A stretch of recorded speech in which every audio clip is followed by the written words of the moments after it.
नमस्कार, BTV news में आपका स्वागत है। मैं हूं माधुरी कटरे ब्रह्म। अब समाचार विस्तार से। अयोध्या में राम जन्मभूमि पर भगवान श्री राम के भव्य मंदिर निर्माण के लिए 5 अगस्त को शिलान्यास कार्यक्रम किया जा रहा है, जिससे जिले के कार्य सेवकों द्वारा 4 अगस्त की शाम नगर के हनुमान चौक स्थित हनुमान मंदिर में पहुंचकर हनुमान जी की पूजा आराधना कर उन्हें नमन किया गया। इस दौरान उपस्थित जनों ने आतिशबाजियां कर खुशियां मनाई। इस दौरान भाजपा महिला मोर्चा प्रदेश अध्यक्ष लता एलकर ने कहा कि अयोध्या में राम जन्मभूमि पर प्रभु श्री राम का मंदिर निर्माण को लेकर शिलान्यास किया जा रहा है, जिसमें देश के प्रधानमंत्री नरेंद्र मोदी भी मौजूद रहेंगे। उन्होंने कहा कि इससे बढ़कर कोई खुशी व आनंद का विषय हिंदुस्तानियों के लिए नहीं हो सकता है।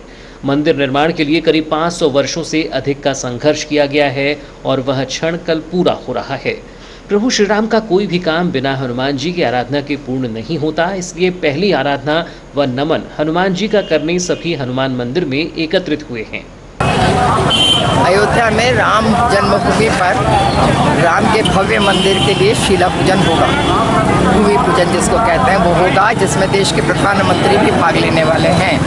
और मुझे ऐसा लगता है कि इससे बढ़कर और कोई आनंद का विषय एक हिंदुस्तानी के लिए हो नहीं सकता कि जिसके लिए लगभग 500 साल से भी ज़्यादा 750 साल तक संघर्ष किया गया, वो क्षण कल आ रहा है। इसकी खुशी में हम लोग सब यहाँ एकत्रित हैं और ये हनुमान जी का मंदिर है और राम का कोई भी काम हनुमान जी के बिना पूर्ण नहीं होता है, इसलिए पहली आराधना और पहला नमन जो है वह हनुमान जी को। कार सेवक शिव जायसवाल ने बताया कि अयोध्या के आंदोलन में जिले से सैकड़ों कार्यकर्ताओं ने पहुंचकर भाग लिया था।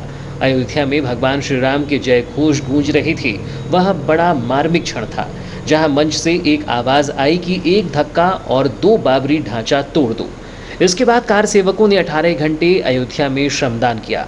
उन्होंने कहा कि 5 अगस्त को भगवान श्री राम का मंदिर निर्माण के लिए शिलान्यास किया जा रहा है। इस दिन सभी अपने अपने घरों में दीप जलाकर दीपावली के रूप में मनाएं। जाके इस आंदोलन में सम्मिलित हुए थे। सैकड़ों कार्यकर्ताओं के साथ हम बालाघाट से पहुंच करके अयोध्या में जब सम्मिलित हुए, वह दोपहर का दृश्य बड़ा मार्मिक था। जय घोष चल रहा था भगवान श्री रामचंद्र का और विभिन्न वक्ताओं ने अपना वक्तव्य देते देते फिर मंच से एक आवाज़ निकली, एक धक्का और दो और बाबरी ढांचा तोड़ दो। इस नारे के साथ ही वहाँ पे ढांचा टूटना शुरू हो गया और सैकड़ों कार सेवकों ने वहीं के जो पाइप और पोल्स जो लगे हुए थे उन्हीं को औजार बना करके उस ढांचे को गिराने में अपनी महती भूमिका निभाई और लगभग 18 घंटे श्रमदान करके हम सभी कार सेवकों ने वह ढांचा के बाद वह मंदिर का निर्माण हुआ। उसमें हम सभी लोगों ने अपना समय दिया, श्रमदान किया और 18 घंटे तक जो अंतिम समय में जो पिंक वाला पंडाल का जो कपड़ा लगा था वो अस्थाई मंदिर में दीवार उठने के बाद पिंक कपड़ा और वह नारियल की जो रस्सी उसमें बांधी जानी थी, वह दोनों में कार्यालय से लेकर के उस स्थल तक के पहुंचा और उस कार्य में हम बालाघाट जिले के बहुत से कार सेवकों के साथ सम्मिलित होकर के हमें अपने आप को सौभाग्यशाली समझते हैं कि उस सेवा कार्य में हम अपना योगदान दे सके। रामलला हम आएंगे, मंदिर वहीं बनाएंगे के नारे के साथ 5 अगस्त को जहां एक और अयोध्या में श्री राम मंदिर का भूमि पूजन कार्यक्रम संपन्न होने जा रहा है, तो वहीं इस ऐतिहासिक दिन को और भी ऐतिहासिक बनाने के लिए देश भर में कोई कसर नहीं छोड़ी जा रही है। इसी तारतम्य में बालाघाट नगर में 5 अगस्त को भारतीय जनता युवा मोर्चा के द्वारा 101 यूनिट ब्लड डोनेट करने का संकल्प लिया गया है। इसके लिए उन्होंने युवा रक्तदाताओं से बड़ी संख्या में इस रक्तदान कार्यक्रम में शामिल होने की अपील की है। 5 जुलाई को अयोध्या में राम जन्मभूमि पर भव्य मंदिर के निर्माण के लिए भूमि पूजन समारोह होना है, जिसको लेकर जहां पूरे देश में उल्लास का माहौल है, तो वहीं जिले में भी विहिप बजरंग दल सहित अन्य धार्मिक संगठनों के द्वारा तैयारियां की जा रही हैं, जबकि नगर में भूमि पूजन कार्यक्रम को लेकर बैनर पोस्टर भी दिखाई दे रहे हैं। आराध्य प्रभु श्री राम जन्मभूमि की लड़ाई में महत्वपूर्ण भूमिका निभाने वाला विश्व हिंदू परिषद, बजरंग दल, भाजयुमो एवं अन्य सामाजिक संगठन भी 5 अगस्त को अयोध्या में आयोजित राम जन्मभूमि पूजन को बालाघाट में भी ऐतिहासिक बनाएगा। इस संबंध में जानकारी देते हुए उज्जवल भारत अभियान के जिला अध्यक्ष संदेश नगपुरे ने बताया कि बचपन से हम सभी युवा अयोध्या में श्री राम मंदिर के निर्माण की राह देख रहे हैं, जो सपना 5 अगस्त को पूरा होने जा रहा है। 5 अगस्त का दिन पूरे भारतवर्ष के लिए ऐतिहासिक दिन है, जिसको लेकर भाजयुमो भी तत्पर है। जिसको लेकर 5 अगस्त को भाजयुमो के द्वारा नगर के शहीद भगत सिंह जिला चिकित्सालय में 101 यूनिट ब्लड डोनेट करेगा, जबकि शाम को नगर के समस्त चौक चौराहों में दीप जलाकर आतिशबाजी की जाएगी। उन्होंने इस रक्तदान कार्यक्रम में युवाओं से शामिल होने की अपील भी की है। हमारे लिए वो दिन है कि हमारे पूर्वजों श्री राम जी के मंदिर के लिए कई लोगों ने अपनी जान की आहुति दी, कई परिवार ने अपनी जान की बाजी लगा दी। आज हमारे लिए, हम युवा पीढ़ी के लिए वो दिन है कि कल भगवान अयोध्या में भगवान श्री राम जी का मंदिर का शिलान्यास होने जा रहा है। इस अवसर पर कल बालाघाट हॉस्पिटल भगत सिंह चिकित्सा कल 101 लोगों को रक्तदान मुहिम रखी हमने, उससे ज़्यादा भी हो सकता है। बालाघाट नगर में बाईपास मार्ग और नो एंट्री के समय में कटौती किए जाने की मांग को लेकर मंगलवार को ट्रांसपोर्ट एसोसिएशन और सीमेंट एसोसिएशन ने कलेक्टर दीपक आर्य से मुलाकात कर उन्हें ज्ञापन सौंपा है। इस दौरान दोनों ही एसोसिएशंस के पदाधिकारियों ने जिला प्रशासन को अल्टीमेटम देते हुए 10 अगस्त तक का समय दिया है, जिसके बाद अनिश्चितकालीन हड़ताल की चेतावनी भी दी गई है। ट्रांसपोर्ट एसोसिएशन का कहना है कि उन्हें इस मामले से कोई लेना देना नहीं है कि बाईपास मार्ग कहां से बने। हमें मात्र बाईपास मार्ग चाहिए, जिसके लिए जिला प्रशासन के पास केवल 9 अगस्त तक का ही समय है। बालाघाट में नो एंट्री का रोड़ा समाप्त होने का नाम नहीं ले रहा है। समर्थन मूल्य पर हुई धान खरीदी का परिवहन करने के लिए कुछ समय के लिए नो एंट्री में छूट हुई तो ट्रांसपोर्टर भी खुश हो गए, लेकिन परिवहन का कार्य समाप्त होते ही प्रशासन ने एक बार फिर से नो एंट्री का फरमान लागू कर दिया है। इससे ट्रांसपोर्टर परेशान हो गए हैं। व्यापार को ठप होता देख ट्रांसपोर्टर पलायन या तो आंदोलन की राह अपनाने का मन बना रही हैं। ट्रांसपोर्ट एसोसिएशन का कहना है कि पड़ोसी जिले गोंदिया व सिवनी में बाईपास मार्ग होने के कारण वहां के व्यापारियों को नो एंट्री जैसी समस्याओं का सामना नहीं करना पड़ता है। वहीं बालाघाट जिले में बाईपास मार्ग न होने के कारण भी व्यापारियों को परेशान होना पड़ रहा है। उन्होंने कहा कि प्रशासन की इस सख्ती के कारण वैसे भी ट्रांसपोर्टर बेरोजगार होकर घरों पर बैठ रहे हैं और उनके साथ मजदूर भी परेशान हो रहे हैं। 4 अगस्त को ट्रांसपोर्ट एसोसिएशन और सीमेंट व्यापारी एसोसिएशन के पदाधिकारियों ने तो जिला प्रशासन को चेतावनी देते हुए नो एंट्री में छूट देने और बाईपास मार्ग की मांग करते हुए ज्ञापन सौंपा। इस दौरान जिला कलेक्ट्रेट कार्यालय में लगभग आधे घंटे तक एसोसिएशन और कलेक्टर दीपक आर्य के बीच चर्चा भी हुई। ज्ञात हो कि जिला प्रशासन के द्वारा नगर की यातायात व्यवस्था को व्यवस्थित करने के लिए डेंजर रोड पर बाईपास मार्ग के निर्माण के लिए पहल तो प्रारंभ कर दी गई, लेकिन बाईपास मार्ग के निर्माण के दौरान डेंजर रोड में होने वाले वृक्षों की कटाई को लेकर पर्यावरण प्रेमियों ने जिला प्रशासन के खिलाफ जंग छेड़ते हुए वृक्षों को काटे जाने का विरोध कर दिया, जिसके बाद पुनः नगर में बाईपास मार्ग का सपना ठंडे बस्ते में चला गया है। हालांकि डेंजर रोड बचाव समिति सहित अन्य जनप्रतिनिधियों ने नगर में बाईपास मार्ग और रिंग रोड बनाने के लिए अन्य मार्गों का प्रस्ताव जिला प्रशासन के सामने रखा है, लेकिन तत्काल ही उन मार्गों पर कार्य होना संभव नहीं है, जिसके चलते अब ट्रांसपोर्टर्स की मुसीबतें बढ़ गई हैं। मंगलवार को कलेक्ट्रेट कार्यालय पहुंचे ट्रांसपोर्ट एसोसिएशन के अध्यक्ष पूरन सिंह भाटिया ने कहा कि बालाघाट जिले का यह दुर्भाग्य है कि इतने वर्षों में बालाघाट नगर में न तो ट्रांसपोर्ट नगर की स्थापना हो पाई और न ही बाईपास मार्ग बन पाया है। इसके अलावा पूरे मध्य प्रदेश में इतनी नो एंट्री नहीं होती जितनी बालाघाट में है। ट्रांसपोर्टर्स के लिए मात्र 3 घंटे का समय है अपना कार्य करने के लिए, जिसमें कोई कार्य नहीं हो पाता। विगत कई वर्षों से ट्रांसपोर्ट एसोसिएशन के द्वारा बाईपास मार्ग सहित नो एंट्री के मामले को लेकर ज्ञापन सौंपा जा रहा है, लेकिन कोई निराकरण नहीं हुआ। भाटिया ने कहा कि हमें कोई मतलब नहीं है कि जिला प्रशासन बाईपास मार्ग कहां बना रहा है, लेकिन हमें बाईपास मार्ग चाहिए और नो एंट्री के समय में वृद्धि होना चाहिए। अगर 9 अगस्त तक जिला प्रशासन हमारी मांग पर ध्यान नहीं देता है तो 10 अगस्त से जिले के सभी ट्रांसपोर्टर अपना कार्य बंद कर देंगे और अनिश्चितकालीन हड़ताल पर चले जाएंगे। बाइट। बालाघाट का दुर्भाग्य है कि बालाघाट में ट्रांसपोर्ट नगर नहीं है, ना ही बाईपास रोड है और ना ही गाड़ी खड़ी करने का कोई ठिकाना है। इसके अलावा उसके ऊपर में नो एंट्री, जो बालाघाट में मध्य प्रदेश में इतने ज़्यादा टाइम कहीं पे भी इतनी ज़्यादा नो एंट्री नहीं होती जितनी बालाघाट में है। बालाघाट में मात्र 3 घंटे का समय है ट्रांसपोर्टर के लिए अपने व्यवसाय को चलाने के लिए, और इन 3 घंटे में कुछ भी काम नहीं हो पाता है, जिससे व्यापार पूरा ठप हो चुका है। तो हम लोग कलेक्टर महोदय के पास में आए थे निवेदन करने कि हमारी को नो एंट्री के टाइम में वृद्धि की जाए और बाईपास रोड दिया जाए। हमें कोई मतलब नहीं कि कहाँ से रोड दे रहे हैं, क्या कर रहे हैं, हमको बाईपास रोड चाहिए और नो एंट्री का समय ज़्यादा दिया जाए बस। कुछ हड़ताल की भी बात कही जा रही थी, कुछ हड़ताल की भी बात ज़्यादा चाहिए, ठीक उनका भाव समझ जाओ। नो एंट्री का समय यानी ज़्यादा। ट्रांसपोर्ट एसोसिएशन के पदाधिकारी आनंद कोछड़ ने कहा कि बालाघाट नगर स्टेट हाईवे पर बसा हुआ है और स्टेट हाईवे में 11 घंटे ट्रैफिक प्रारंभ रखना और 13 घंटे तक स्टेट हाईवे को बंद रखना अपने आप में ही कानूनन गलत है। हम यह जानते हैं कि जब नो एंट्री खुली है तो नगर में कुछ न कुछ घटित हुआ है, जो हम भी नहीं चाहते कि हमारी वजह से किसी का परिवार उजड़े, लेकिन व्यवसाय भी आवश्यक है, जिसके लिए दोनों ही मामलों में सामंजस्य बिठाने की आवश्यकता है। इसलिए हमने कलेक्टर दीपक आर्य से चर्चा की है। उन्होंने बताया कि रिंग रोड के मास्टर प्लान का अभी तो भूमि पूजन भी नहीं हुआ है, जिसको बनने के लिए आगे 5 से 6 साल और लग जाएंगे। ऐसी स्थिति में तो हमारा कार्य बंद ही हो जाएगा और हमें कोई दूसरा कार्य देखना पड़ेगा। कर रहे हैं नो एंट्री की वजह से। ये सबको पता है कि जैसे ये स्टेट हाईवे है और स्टेट हाईवे पे केवल 12 घंटे ट्रैफिक अलाउ रहना, 11 घंटे और 13 घंटे स्टेट हाईवे को बंद करके रखना, ये अपने आप में वैसे ही बड़ा देखा जाए तो लीगली ये बहुत ही गलत बात है। पर क्योंकि ठीक है, बीच में जब नो एंट्री खुली है, कुछ ऐसे एक्सीडेंट हुए हैं जिससे लोगों की मौत हुई है, तो हम लोग ये भी नहीं चाहते कि हमारे कारण किसी का परिवार उजड़े, किसी का परिवार बर्बाद हो।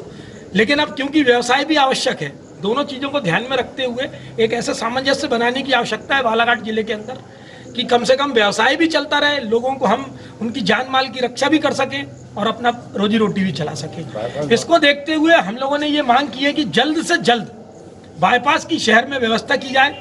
अभी बीच में जो बाईपास की व्यवस्था हुई थी उसमें कुछ अवरोध आया, कुछ शायद यहाँ के जो पर्यावरण प्रेमी हैं उन्होंने शायद कुछ आपत्तियाँ ली, तो हमने प्रशासन से वो बात की है कि क्या उनकी आपत्तियाँ हम दूर कर सकते हैं, क्या कोई ऐसा मार्ग निकाल सकते हैं जिससे ये बाईपास का जो हमारा सपना है शहर का, ये जल्दी से जल्दी पूरा हो जाए। क्योंकि जो रिंग रोड का जो मास्टर प्लान है वो तो लगभग आज तक उसका इनॉग्रेशन ही नहीं हुआ। इनॉग्रेशन बनने के बाद कम से कम 5 से 6 साल तो उसको बनने में लगेंगे। तब तक यदि 5-6 साल तक ऐसी 3 घंटे की नो एंट्री रही तो हम लोगों को अपना काम बंद करके कोई दूसरे काम देखना पड़ेगा। तो ऐसी स्थिति में आवश्यक है कि कोई एक अति महत्वपूर्ण निर्णय लिया जाए। सीमेंट व्यापारी एसोसिएशन के पदाधिकारी सत्यनारायण अग्रवाल ने ट्रांसपोर्ट एसोसिएशन का समर्थन देते हुए कहा कि नो एंट्री के चलते हमारा व्यापार भी ठप होने की कगार पर पहुंच गया है। इसलिए अगर जल्द से जल्द प्रशासन के द्वारा नो एंट्री और बाईपास मार्ग के मामले पर कोई विचार नहीं किया गया तो सीमेंट व्यापारी एसोसिएशन के द्वारा भी आगामी 10 अगस्त से जिले में सीमेंट की सप्लाई पूरी तरह से रोक दी जाएगी और अनिश्चितकालीन हड़ताल पर चले जाएंगे। हम लोगों को सबसे बड़ी प्रॉब्लम यही हो रही है कि 2:30 बजे के बाद यहाँ से गाड़ियाँ कोई जाती नहीं बाहर, तो सीमेंट सप्लाई भी नहीं हो पा रही है, बराबर माल नहीं पहुंचा पा रहे हैं। लेबर जो जाता बेचारा वो 10 बजे वापसी आए, कैसे आए, उसको 5 किलोमीटर से पैदल आना पड़ता है, भूखा प्यासा वहाँ पड़े रहता है। वही स्थिति ड्राइवरों की रहती है। तो इसके कारण रेकों में लाखों रुपए का डीसी लग रहा है। तो इसके कारण सीमेंट एसोसिएशन ने भी यही तय किया कि हम ट्रांसपोर्ट एसोसिएशन के साथ जाएंगे और हम पूरी टोटल सप्लाई रोक देंगे 10 तारीख से। हम कहीं भी सीमेंट पूरी हड़ताल, सीमेंट एसोसिएशन भी कहीं भी सप्लाई नहीं करेगा सीमेंट का और कुछ नहीं करेगा। सब्जियों की गाड़ियाँ बंद हो जाएंगी, सब ट्रक बंद हो गए ना, तो इसका तुरंत में सब्जी गाड़ियाँ भी बंद होगी, मतलब कंप्लीट चक्का जाम होगा। ट्रांसपोर्ट का ट्रक बंद हो जाएंगे, बस ट्रक बंद हो जाएंगे। तो ट्रक अभी कोई बाकी साधन है नहीं, ट्रक के अलावा आप कुछ भी नहीं ला सकते ट्रक के बिना। क्या विधायक जी से चर्चा की जाएगी कि उनने हस्तक्षेप किया था इस मामले में? हाँ, सोच रहे हैं। अभी पहले हमने प्रशासन से आज चर्चा की है। अब कल तक हमको कलेक्टर महोदय ने समय दिया है, कल तक फिर हम एक बार और उनसे टेलीफोन के माध्यम से चर्चा करके देखेंगे। नहीं तो फिर जो जनप्रतिनिधि हैं हमारे रामकिशोर कावरे जी मंत्री हैं, उनसे चर्चा करेंगे। हमारे जो लोकल के हमारे जो माननीय पूर्व मंत्री जो विधायक हैं गौरी बाबू, उनसे बात करेंगे, सांसद जी से बात करेंगे, जनप्रतिनिधियों से भी हम सबसे चर्चा करेंगे। वहीं इस मामले में कलेक्टर दीपक आर्य ने बताया कि नो एंट्री के मामले में सड़क सुरक्षा समिति की बैठक में निर्णय लिया जाएगा। आगामी 10 अगस्त तक बैठक होगी जिसमें ही इसका निर्णय होगा। उनकी मांग सिर्फ ये थी, कि जो मतलब नो एंट्री का समय उसमें मतलब इनको टाइम नो एंट्री का दिया जाए ज़्यादा, जिससे कि गाड़ियाँ और इनका व्यवसाय चलता रहे। उस चीज़ के लिए हम लोग और हल ना होने पर 10 तारीख से स्ट्राइक करने की अब वो उन लोगों से मैंने मना तो किया है, अभी नहीं करेंगे स्ट्राइक बोल के तो गए हैं वो। हालांकि हम लोग प्रयास करेंगे स्ट्राइक ना हो, क्या स्थिति है। और एक असल में क्या सांसद जी की एक समिति होती है जो सांसद महोदय अध्यक्ष होते हैं, सड़क सुरक्षा समिति, जिसकी बैठक होती रहती है। तो अभी कुछ दिनों से बैठक नहीं हो पाई है, तो वो निर्णय बैठक में ही होगा वो निर्णय हम लोग अपने स्तर पर टेम्पररी ले सकते हैं, लेकिन मूल रूप से वो निर्णय उसमें बैठक में होगा, उसके बाद ही चीज़ें डिसाइड हो पाएंगी। मध्य प्रदेश शासन के राज्य मंत्री आयुष एवं जल संसाधन विभाग रामकिशोर कावरे ने 4 अगस्त को ग्राम पीपरझरी से खारा के बीच वैनगंगा सिंचाई प्रणाली की नहरों का निरीक्षण कर सिंचाई व्यवस्था को देखा। राज्य मंत्री श्री कावरे ने पीपरझरी से खारा तक ढूटी नहर पर लगभग 5 किलोमीटर का पैदल सफर किया और नहरों की स्थिति को देखा। ग्राम पीपरझरी में ढूटी नहर के दिगोधा मर्री माइनर एवं बोंडुंदा कला माइनर की स्थिति देखने के बाद राज्य मंत्री रामकिशोर कावरे ने मौके पर ही सिंचाई विभाग के अधिकारियों को निर्देशित किया कि वे नहरों के सुधार कार्य के लिए शीघ्र कार्य योजना तैयार करें। वर्षा ऋतु के समाप्त होने के तुरंत बाद नहरों का सुधार कार्य कराया जाएगा। नहरों के सुधार कार्य के लिए राशि की कोई कमी नहीं होने दी जाएगी। मनरेगा एवं सिंचाई विभाग की योजना से इस क्षेत्र की नहरों के सुधार के लिए राशि का इंतजाम किया जाएगा। सिंचाई विभाग के अधिकारी पूरा प्रयास करें कि नहरों से उनकी क्षमता के अनुसार सिंचाई के लिए पानी मिले। नहरों की नियमित रूप से साफ सफाई होना चाहिए। राज्य मंत्री कावरे ने ग्राम पीपरझरी से मोहगांव होते हुए ग्राम खारा तक लगभग 5 किलोमीटर की दूरी नहर पर पैदल चलकर तय की। इस दौरान उन्होंने जल उपभोक्ता संस्था के अध्यक्ष, पदाधिकारियों एवं किसानों से चर्चा की और जानकारी ली कि सिंचाई विभाग के कर्मचारी नहरों की देखरेख करने नियमित रूप से आते हैं या नहीं। राज्य मंत्री कावरे ने जल उपभोक्ता संस्था के अध्यक्ष, पदाधिकारियों एवं किसानों से कहा कि वे नहरों का सुधार कार्य कराएंगे और पूरा प्रयास करेंगे कि नहरों की पूरी क्षमता से खेतों में सिंचाई के लिए पानी मिले। राज्य मंत्री कावरे ने किसानों से कहा कि वे स्वयं गांव के रहने वाले हैं और उन्हें खेती किसानी के साथ ही नहरों की सिंचाई व्यवस्था की पूरी जानकारी है। वे स्वयं किसानों की समस्याओं को अच्छी तरह से समझते हैं। उनके पास सिंचाई विभाग जैसा महकमा है तो इस क्षेत्र की जनता को इसका लाभ अवश्य मिलेगा। निरीक्षण के दौरान सिंचाई विभाग के अधीक्षण यंत्री युवराज वारके, किरनापुर की एसडीएम निकिता मंडलोई, कार्यपालन यंत्री प्रदीप गांधी, जनपद पंचायत किरनापुर के मुख्य कार्यपालन अधिकारी गायत्री कुमार सारथी, सिंचाई विभाग के क्षेत्र के एसडीओ, उपयंत्री अमीन एवं किसान उपस्थित थे। बालाघाट जिले में कोरोना के संक्रमण पर रोक लगाने के लिए प्रशासन ने जिले में बाहर से आने वाले नागरिकों और उनके परिजनों से स्वतः ही आगे आकर अपने आने की जानकारी देने की अपील की है। कलेक्टर दीपक आर्य ने 4 अगस्त को मीडिया से चर्चा करते हुए बताया कि जिले में अब तक कोरोना के 144 संक्रमित केस में ये बातें सामने आई हैं कि ये सभी संक्रमित बाहर से आने वाले व्यक्ति ही हैं। जिले में किसी को भी कोरोना नहीं निकला है। सिर्फ उकवा छपरवाही के ऑटो चालक के संपर्क में आने से ही स्थानीय स्तर पर लगभग दर्जन भर लोग संक्रमित हुए थे। उन्होंने कहा कि आगे भी हमें अपने जिले के भीतर संक्रमित व्यक्ति ना हो, इसके लिए प्रशासन को आम जन के सहयोग की जरूरत है। कलेक्टर दीपक आर्य ने बताया कि जो 144 मरीज संक्रमित निकले थे उनमें से 106 मरीज ठीक होकर घर लौट आए हैं। इस समय 38 एक्टिव केस हैं और उनका उपचार किया जा रहा है। इन 144 संक्रमितों में देखा जाए तो सर्वाधिक महाराष्ट्र, मुंबई से आने वाले 38 सदस्यों की रिपोर्ट कोरोना पॉजिटिव आई है। इसी तरह से हैदराबाद, बेंगलोर, चेन्नई से 32 सदस्य, विदेश से 10, यूपी नॉर्थ से 19 सदस्य, एमपी सीजी से 15 को कोरोना निकला है। इन कोरोना संक्रमितों की संख्या को देखें तो बालाघाट में स्थानीय स्तर पर किसी को कोरोना नहीं निकला है। अगर निकले हैं तो सभी बाहर से आए हैं। अब आगे इसे नियंत्रित करने के लिए बाहर से आने वाले हर व्यक्ति या परिवार या उनसे जुड़े लोगों से आग्रह है कि वे अपने आने की जानकारी प्रशासन को अवश्य दें व होम क्वारंटाइन न होते हुए सीधे प्रशासन के नियत क्वारंटाइन सेंटर में ही क्वारंटाइन हों। ये एक मैसेज देने के लिए था कि जैसे कि कोविड का स्प्रेड बढ़ता जा रहा है ज़िले में और अन्य क्षेत्रों में भी, विशेष तौर पर हमारे जो लगे हुए ज़िले हैं नागपुर और गोंदिया, उनमें कोविड काफ़ी बड़ा है, महाराष्ट्र में काफ़ी बड़ा है। अब तक हमारे यहाँ कुल 144 केसेस बालाघाट जिले में आए हैं। सारे केसेस ही लगभग लोग बाहर से आए हुए थे प्रकरण है। तो सभी से अनुरोध मैंने इस मीटिंग के माध्यम से, मैं पत्रकारों से और पत्रकारों के माध्यम से आम जनता से ये मैसेज किया है कि यदि आपके घर में कोई व्यक्ति बाहर से आ रहा है तो वो सिम्टोमेटिक, यदि वो सिम्टोमेटिक है तो ये आपको पता नहीं है और उसकी गलती भी उसमें नहीं है कि वो पॉजिटिव हो गया है या उसके पास कोविड के लक्षण उसमें आ गए, कोविड का वायरस उसके अंदर आ गया है, लेकिन वो जाने अनजाने में वो कई सारे लोगों को फैला सकता है, कई सारे लोगों को नुकसान कर सकता है। विशेष रूप से उन लोगों को जो कि बहुत छोटे हैं, मतलब 5 साल से कम के बच्चे या फिर 60 साल से अधिक के बुजुर्ग। तो सोशल डिस्टेंसिंग उसमें आवश्यक है, तो इसलिए प्रयास ये किया गया है और अपील ये की गई है कि उन सभी को क्वारंटीन किया जाए, उन सभी को आइसोलेशन में रखा जाए। वैसे होम आइसोलेशन भी एक ऑप्शन है, लेकिन सामान्य तौर पर यह देखा गया है कि होम आइसोलेशन का प्रोटोकॉल्स का पालन नहीं हो पाता है। लोग चाहते ना चाहते अपने घर वालों से मिल लेते हैं, जिस कारण संभावना होती है कि कोरोना का स्प्रेड उन्हें घर में फैलेगा और उनके घर वाले चूँकि बाहर भी जाते रहते हैं तो कोरोना और भी लोगों को फैल सकता है। तो एक ऑप्शन इसमें हो सकता है कि हम लोग पूरे घर को बंद कर दें। उसमें सिर्फ ये होगा कि कोरोना उनके घर में ही फैलेगा, लेकिन वो भी एक अच्छा केस नहीं है, क्योंकि यदि उस घर में कोई वृद्ध और बच्चे हुए उनके लिए वो घातक हो सकता है। कलेक्टर आर्य ने स्पष्ट किया है कि बाहर से आने वालों को होम क्वारंटाइन नहीं किया जाएगा, इससे संक्रमण बढ़ने की संभावना है। इसके एवज में प्रशासन के नियत क्वारंटाइन सेंटर में उन्हें रखा जाएगा। प्रशासन ने ऐसे क्वारंटाइन सेंटर नियत भी कर दिए हैं, जिसमें उन्हें उनकी सुविधा के अनुसार रहने की सुविधा मिलेगी। प्रशासन की ओर से 3 स्तर पर ठहरने की व्यवस्था बनाई गई है। खासकर बाहर से आने वालों की आर्थिक क्षमता के मुताबिक क्वारंटाइन सेंटर में रहने की व्यवस्था बनाई गई है और यह उस व्यक्ति को स्वतः सुनिश्चित करना है कि वह किस सेंटर में रहना चाहते हैं।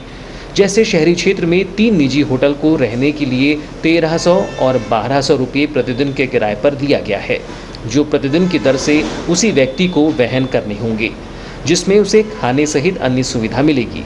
इसके अलावा शासकीय स्तर पर 150 रुपये खाने के प्रतिदिन के खर्च पर शासकीय हॉस्टल को उपलब्ध कराया जा रहा है।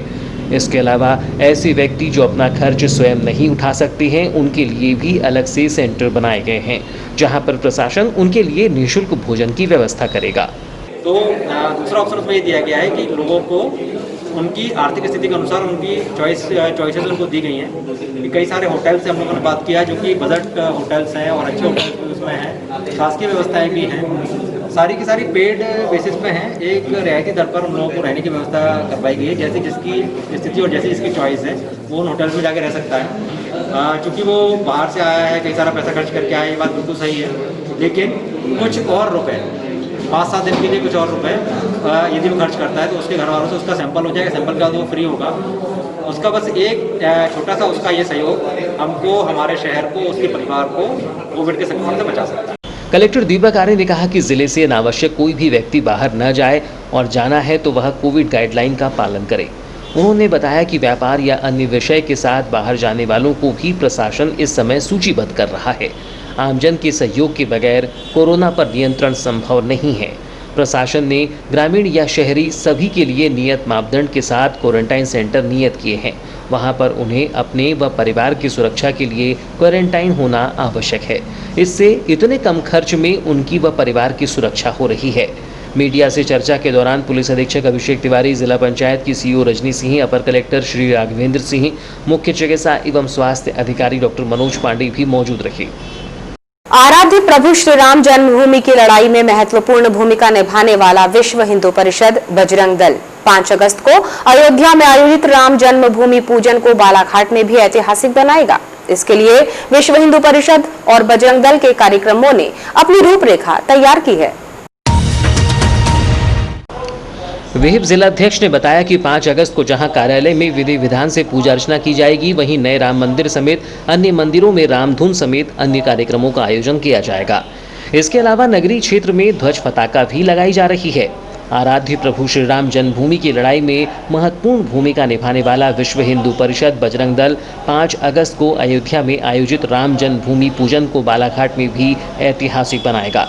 बताया गया कि 5 अगस्त को विहिप बजरंग दल के द्वारा जहां कार्यालय में विधि विधान से पूजा अर्चना की जाएगी, वहीं नए राम मंदिर समेत अन्य मंदिरों में रामधुन समेत अन्य कार्यक्रमों का आयोजन किया जाएगा।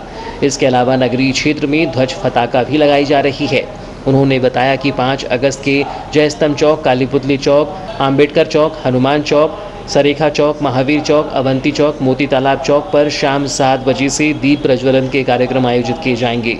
इन स्थानों पर शाम 7 बजे से दीप प्रज्वलन, भगवा ध्वज लगाने के कार्यक्रम आयोजित किए जाएंगे। इसके अलावा राम जन्मभूमि पर मंदिर निर्माण के लिए आयोजित कार्यक्रम के प्रति लोगों के बीच उत्साह है और इसके लिए बुधवार 5 अगस्त को घरों में भी प्रतिष्ठान के अवसर पर श्री राम का पूजन अर्चन व आरती की जाएगी।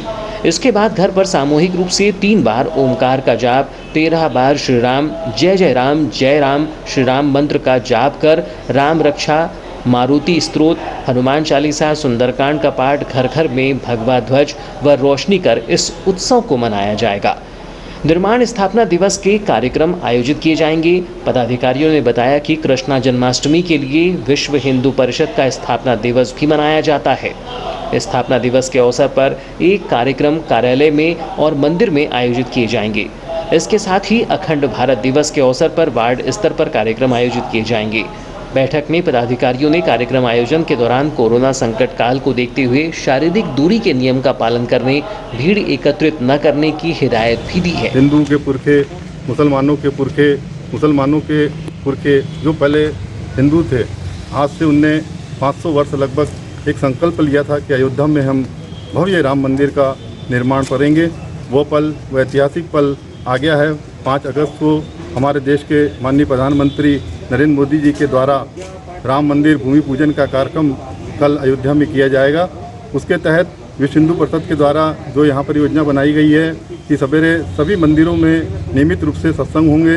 11 से 12:30 बजे तक हमने सभी घरों में जाकर निवेदन किया है कि आप अपने घरों में श्री राम, जय जय राम का जाप करें, सत्संग करें, हनुमान चालीसा का पाठ करें और सभी जितने भी चौराहे हैं, शहर के जितने भी चौराहे हैं, सब में भगवा ध्वज लगाए जा रहे हैं और सभी नगरवासियों से भी विश्व हिंदू परिषद द्वारा निवेदन किया जा रहा है कि अपने घरों में आप भगवा ध्वज लगाएं। रात को 7 बजे जितने भी बालाघाट नगर के चौराहे हैं, तो वहाँ पर दीप प्रज्वलन किया जाएगा और नगरवासियों को बहुत बहुत शुभकामनाएं दी जाएगी, बहुत बहुत बधाई दी जाएगी। कोरोना वायरस संकट काल के चलते रक्षाबंधन त्योहार में भी कोरोना योद्धा अपनी जिम्मेदारियों को निभाने के चलते त्योहार नहीं मना पाए हैं, जिसके चलते मंगलवार को भाई दूज के अवसर पर विश्व हिंदू परिषद दुर्गा वाहिनी की मातृ शक्तियों ने कोरोना योद्धाओं के हाथों में राखियां बांधकर उनका सम्मान किया। बहनों ने इस कार्यक्रम की शुरुआत पुलिस अधीक्षक कार्यालय पहुंचकर पुलिस अधीक्षक अभिषेक तिवारी को राखी बांधकर की। इस दौरान बहनों ने तिलक लगाकर राखी बांधी और मिठाई खिलाकर सम्मान प्रकट किया। इस दौरान उन्होंने भी गिफ्ट देकर आभार व्यक्त किया और सम्मान के दौरान कोरोना वायरस संकट काल में शारीरिक दूरी के नियमों का पालन करने और अपना बचाव करने की हिदायत भी दी है। दुर्गा वाहिनी की बहनों ने पुलिस अधीक्षक कार्यालय, अंबेडकर चौक, जयस्तंभ चौक पर तैनात पुलिसकर्मी, यातायात थाने में पहुंच यातायात थाना प्रभारी व अन्य पुलिसकर्मियों को राखी बांधकर उनका सम्मान किया। इस दौरान कोरोना संकट काल में अहम भूमिका निभाने वाले मीडिया कर्मियों की कलाई में राखी बांधकर उनका भी सम्मान किया गया। इसके बाद अस्पताल पहुंचकर स्वास्थ्य कर्मियों का सम्मान किया गया। फिर नगरपालिका पहुंचकर नगरपालिका के कर्मचारियों को राखी बांधकर उनका भी सम्मान किया गया। वाहिनी जिला संयोजिका, आज जैसा कि कल रक्षाबंधन का पावन अवसर था, उस उपलक्ष्य पे आज हम सभी जो हमारे देश के कोरोना वॉरियर्स हैं उन सभी का सम्मान करने आए और हमारे ऐसे सभी कोरोना योद्धा भाइयों को, डॉक्टर, नर्सेस, पुलिस कर्मचारी, सफाई कर्मचारी, इन सभी को हम राखी बांधकर सम्मान करना चाहते हैं। और रक्षाबंधन के इसी उपलक्ष्य पे हम उन्हें संदेश देना चाहते हैं। एक तरीके से हम सारे कोरोना वॉरियर्स को धन्यवाद कहना चाहते हैं जो हम लोगों की वो इतनी सेवा कर रहे हैं, देश की सेवा कर रहे हैं। तो बस धन्यवाद कहने के तौर पर हम ये प्यारा सा रक्षाबंधन का कार्यक्रम कर रहे हैं और बहुत बहुत उन्हें धन्यवाद कहना चाहिए। इस दौरान विश्व हिंदू परिषद जिलाध्यक्ष हीरा सिंह भाटिया, जिला मंत्री चंदर दमाहे, दुर्गा वाहिनी जिला संयोजिका मुस्कान चौरसिया, नगर अध्यक्ष सुमित मंगलानी, नगर मंत्री माही चौहान, सह संयोजक मयूर मोटवानी, नगर संयोजिका मेघा डहरवाल समेत अन्य मौजूद रहे।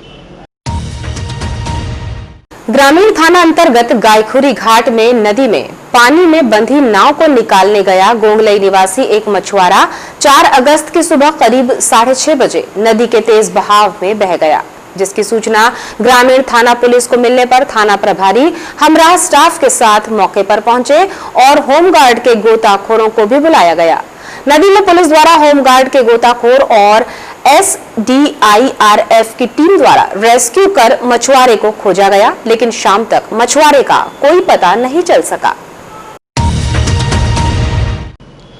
इस संबंध में ग्रामीण थाना पुलिस ने बताया कि वार्ड नंबर 7 गोंगलई निवासी मेहतर उम्र करीब 50 वर्ष ने 3 अगस्त को गायखुरी घाट नदी में अपनी नाव को एक टापू में बांध कर रखा था, लेकिन नदी में अचानक रात में पानी बढ़ने से वह दूसरे दिन सुबह अपने छोटे पुत्र पवन 10 वर्ष के साथ गायखुरी घाट नाव निकालने पहुंचा। मेहतर पानी के बीच बंधी नाव को निकालने के लिए नदी में उतरा, लेकिन नदी में पानी का बहाव तेज होने से वह बह गए, जिसे पानी में डूबते हुए उसके पुत्र पवन ने देखा और लोगों को इसकी सूचना दी। ग्रामीणों द्वारा इसकी सूचना थाने में दी गई। नदी में बहे मछुआरे को दिन भर घटनास्थल से करीब 1 किलोमीटर तक रेस्क्यू टीम द्वारा खोजा गया, लेकिन कुछ पता नहीं चल पाया है। बताया गया कि मृतक के 5 पुत्र व 5 पुत्रियां हैं जो मछली मारने का काम करता था। पुलिस द्वारा मछुआरा के शव को नदी में खोजने का कार्य किया जा रहा है। इस बारे में ग्रामीण थाना प्रभारी प्रदीप कुमार खन्ना ने बताया कि थाने में सुबह सूचना मिली कि गोंगलई निवासी मेहतर मेश्राम जो मछली मारने का कार्य करता था, गायखुरी घाट नदी में टापू में बांध कर रखी नाव को निकालने पानी में उतरा, जो पानी के बहाव में बह गया, जिसकी होमगार्ड के गोताखोर व SDERF टीम के द्वारा नदी में मछुआरे को खोजा जा रहा है, लेकिन अब तक कोई पता नहीं चल पाया है। आज सुबह थाने पर खबर आई कि मेहतर मेश्राम निवासी गोगलई का बेनगंगा नदी के टापू पर बंधी अपनी नाव को लेने आया था। सुबह 5-6 बजे के करीबन बहाव ज़्यादा होने के कारण वह नदी में बह गया, जिसकी तैराक दल द्वारा एवं पुलिस द्वारा संयुक्त टीम द्वारा उसकी खोजबीन जारी है। अभी कोई पता नहीं चला है। रक्षाबंधन के दूसरे दिन मंगलवार को भुजलिया विसर्जन कार्यक्रम पूरे जिले भर में धूमधाम के साथ उत्साहपूर्वक मनाया गया। प्राचीन परंपरा अनुसार आज भी रक्षाबंधन के 8 दिन पूर्व लोगों द्वारा घरों में भुजलियां बोई जाती हैं और रक्षाबंधन के दूसरे दिन ढोल शहनाई की धुनों के साथ महिलाओं द्वारा नदियों, तालाब और नहरों में धूमधाम से भुजलियां विसर्जित की जाती हैं। शहर में गायखुरी घाट, वैनगंगा पुल के नीचे मोती तालाब, ढीमाटोला घाट के वैनगंगा नदी, इसी तरह वारासिवनी में कोष्ठी मोहल्ले में धूमधाम से नाचते गाते भुजलिया विसर्जन किया गया। गौरतलब हो कि शहर के वार्ड नंबर 33 गायखुरी, दुर्गा चौक व आवास टोला गायखुरी में प्रति वर्षानुसार इस वर्ष भी भुजलिया विसर्जन करने महिलाएं भुजली लेकर एकत्रित हुई। महिलाओं ने गीत गाते हुए 9 वधुओं के साथ भुजलियों की टोकरी के आसपास चक्कर लगाया। इसके बाद एक साथ भुजली लेकर नदी पहुंचकर विसर्जन किया गया। वहीं वैवाहिक बंधन में बंधने वाली वधुओं ने दूल्हे के सेहरा को भी विसर्जित किया। भुजलिया विसर्जन के बाद एक दूसरे को भुजली देकर बड़े बुजुर्गों का आशीर्वाद दिया गया और रक्षाबंधन व कजरिया पर्व की शुभकामना दी गई। भुजलिया पर्व शहर के वार्ड नंबर 11 भटिया रोड में भी किया गया। यहाँ भी बड़ी संख्या में महिलाओं व पुरुषों ने एकत्रित होकर भुजलिया बांटकर एक दूसरे को बधाइयाँ दी। यहाँ की महिलाएं रामा यादव, रोशनी यादव, रीता यादव, कुसुम यादव इत्यादि ने बताया कि प्रतिवर्ष उनके यहाँ एक साथ मैत्री भाव से यह पर्व मनाया जाता है। इसके बाद गले मिलकर बधाइयाँ दी जाती हैं। इस संबंध में रामबत्ती बाई बघेल ने बताया कि पुरानी परंपरा अनुसार आज भी घरों में भुजलियाँ बोया जाता है। यह पर्व खेती किसानी से जुड़ा हुआ है। रक्षाबंधन के दूसरे दिन विधि विधान से भुजलियों की पूजा कर नदी में विसर्जन किया जाता है। बुजली बोते हैं, इसके पीछे क्या उद्देश्य है? सुख शांति के लिए है बिजली। कब से चली आ रही परंपरा? ये परंपरा तो बहुत बूढ़ा बूढ़ी थे सबसे चलती आ रही है, अभी भी निभा रहे सब हम लोग। क्या क्या कार्यक्रम होता है इसमें? कुछ नहीं, वो रक्षाबंधन का त्यौहार मनाते हैं, भाई लोग को राखी बांधते, इसकी पूजा करते। इस बारे में गणेश दौने ने बताया कि भुजली धार्मिक परंपराओं से जुड़ा हुआ है। इस पर्व को सुख समृद्धि के लिए मनाया जाता है। यह परंपरा काफी समय से चली आ रही है, जिसका आज भी निर्वहन किया जा रहा है। ये परंपराएं धार्मिक हैं, अच्छी सुख समृद्धि के लिए मनाया जाता है। सावन का महीना है, शिव भगवान शंकर भोले का ये त्यौहार मनाए जाते हैं और ये सुख समृद्धि के लिए इस त्यौहार को मनाते हैं।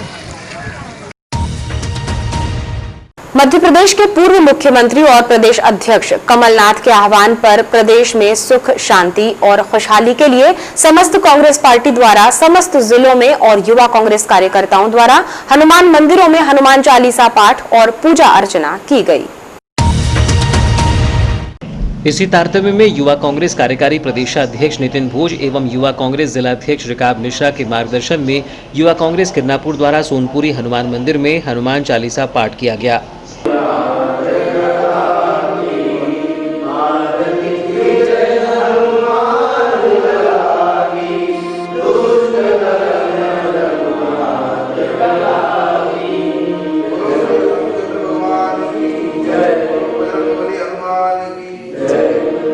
पूजन कार्यक्रम में अतुल अर्जुनवार, प्रफुल्ल नेवारे, ईशु खरे, सुनील ब्रह्मे, यश सोनटके, अमित ब्रह्मे व ग्राम के गणमान्य नागरिक उपस्थित रहे।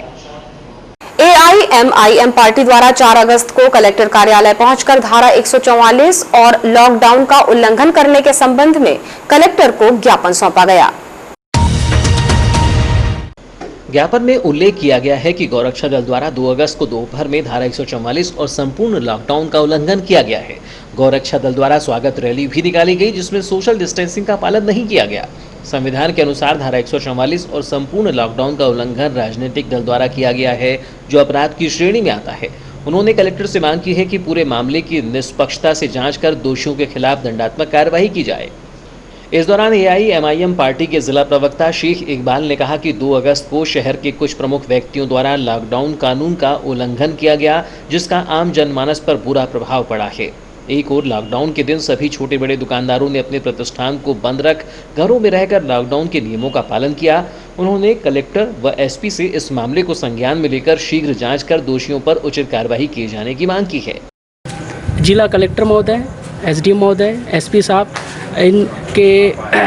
इनके समकक्ष मैं इस बात को पहुंचाना चाहता हूं, अपने इस मीडिया के ज़रिए से जानकारी पहुंचाना चाहता हूं कि विगत 2 अगस्त दिन रविवार दोपहर के समय कुछ शहर के नामचीन व्यक्तियों द्वारा संपूर्ण लॉकडाउन का उल्लंघन किया गया है, जो पूरे तरीके से कानून को जो है तोड़ा गया है, लॉकडाउन के नियमों का उल्लंघन किया गया है। और मैं समझता हूं कि इसका एक जनमानस पर जो है बहुत बुरा प्रभाव पड़ा है। हर एक व्यक्ति जहां लॉकडाउन के दिन संपूर्ण लॉकडाउन होने की वजह से अपने अपने व्यापार को बंद करके, दुकानों को बंद करके, छोटे छोटे व्यापारी अपने दुकानों को बंद करके जो है घर में पूरे तरीके से जो है घर में लॉकडाउन के नियम, घर में रहकर लॉकडाउन के नियमों का पालन कर रहे थे। ठीक है, इस दौरान जो है कुछ शहर के नामचीन व्यक्तियों द्वारा जो है रैली निकाली गई। हम रैली का विरोध नहीं करते हैं, बल्कि लॉकडाउन के नियमों को तोड़ा गया है, हम उसका विरोध करते हैं। और हमारी संपूर्ण पार्टी जो है MIM पार्टी जो है इसका कड़ा विरोध करती है। इस बारे में अभय कोचर ने बताया कि गौरक्षकों के द्वारा पुलिस के सहयोग से बहेला थाना पुलिस ने करीब 402 गायों को पकड़ा था। उन गायों को बालाघाट लाया जा रहा था। इतनी गायों को लाने के लिए सैकड़ों कार्यकर्ताओं की आवश्यकता थी, जिससे कार्यकर्ताओं ने एकत्रित होकर गायों को ट्रक में चढ़ाकर गौशाला पहुंचाया, जहां इतने कार्यकर्ताओं की आवश्यकता थी। उन्होंने कहा कि हनुमान चौक में जो स्वागत किया गया वह जनभावना थी, किसी ने कोई आह्वान नहीं किया था। जब गाय यहाँ से गुजर रही थी तो लोगों ने भावनात्मक रूप से जुड़कर स्वागत किया, जो हर्ष का विषय है। मैं बताना चाहूँगा, गौ रक्षकों के द्वारा पुलिस के सहयोग से बहेला थाने के अंतर्गत 402 गायों को पकड़ा गया था, उसे बालाघाट लाया जा रहा था। और मैं समझता हूँ यदि 402 गायों को बालाघाट यदि लाना है तो उसके लिए हमको सैकड़ों कार्यकर्ता लगेंगे। यहाँ पे कोई जो गौरक्षक दल है इनमें कोई वो कार्यकर्ता नहीं है कि जो नियमित रूप से गाय को हकालते हों या चराते हों, लेकिन इनमें वो कार्यकर्ता थे जिनके अंदर जज्बा है गौ सेवा करने का, गौ रक्षा करने का। तो ऐसे कार्यकर्ताओं ने एकत्रित होकर के गायों को ट्रक पे चढ़ाया और चढ़ा करके गौशाला पहुंचाया। तो मैं समझता हूँ इतने कार्यकर्ताओं की वहाँ पर ज़रूरत थी। और रही बात जो हनुमान चौक में स्वागत किया गया, तो वो जनभावना थी, किसी ने कोई आह्वान नहीं किया था, किसी ने किसी को निमंत्रण नहीं दिया था। लेकिन जब गाय यहाँ से गुजर रही थी तो लोगों ने भावनात्मक, क्योंकि इतनी बड़ी संख्या में गौवंश जो बकरी ईद के कारण कटने जा रहा था उसको रोका गया और उसका स्वागत किया गया। तो ये तो मैं तो बोलता हूँ एक हर्ष का विषय है और इसमें पूरे समाज को सामने आना चाहिए। और MIM द्वारा जो आरोप लगाया है तो उसके पीछे उनकी मंशा साफ जाहिर होती है। 3 अगस्त और 4 अगस्त को ICMR लैब जबलपुर से बालाघाट की ट्रू नॉट लैब से प्राप्त रिपोर्ट के अनुसार जिले में 14 कोरोना पॉजिटिव मरीज पाए गए हैं, जिन्हें उपचार के लिए बूढ़ी ITI के पीछे स्थित कोविड अस्पताल में भर्ती कराया गया है। इस प्रकार बालाघाट जिले में अभी तक कुल 149 मरीज कोरोना पॉजिटिव पाए गए हैं। इनमें से 106 मरीज ठीक होकर अपने घर जा चुके हैं और 43 मरीजों का उपचार किया जा रहा है। ये थी अब तक की खास खबरें। नई खबरों को जानने के लिए देखते रहिए BTV न्यूज और अब हमें दीजिए इजाजत। नमस्कार।